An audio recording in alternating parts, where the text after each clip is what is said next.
Hello everyone, তো চলে এসেছি অক্ষয় তৃতীয়ার মিনি ব্লগ নিয়ে তোমাদের সাথে আমি মন। প্রথমেই বলি ভিডিওটা দিতে অনেকটাই লেট হলো, কারণ একটু কাজে ব্যস্ত ছিলাম, অনেকটা দেরি হলেও তোমাদেরকে শেয়ার করছি ভিডিওটা। আজ আমাদের দোকানে পুজো, তো সমস্ত ফ্যামিলি মেম্বাররা চলে গেছিলাম আমরা দোকানে। দীপঙ্কর কিছু ঠাকুরের গান চালিয়েছিল, তারপর একটা খুদে কাস্টমার এসেছিল, দেখতেই পাচ্ছ খুব কিউট একটা বাচ্চা। তো ও ওই গান শুনে শুনে যতক্ষণ ছিল ততক্ষণই নাচছে। চলে এসেছে ঠাকুর মশাই, তো এখন পূজা আরম্ভ হবে।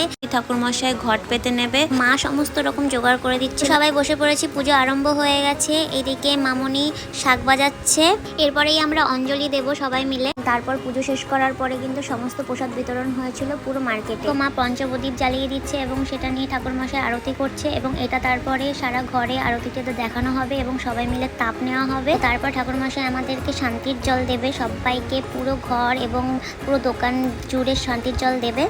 এরপরেই পুজো শেষ হয়ে যাবে। তো দেখা হবে নেক্সট মিনি ব্লগ।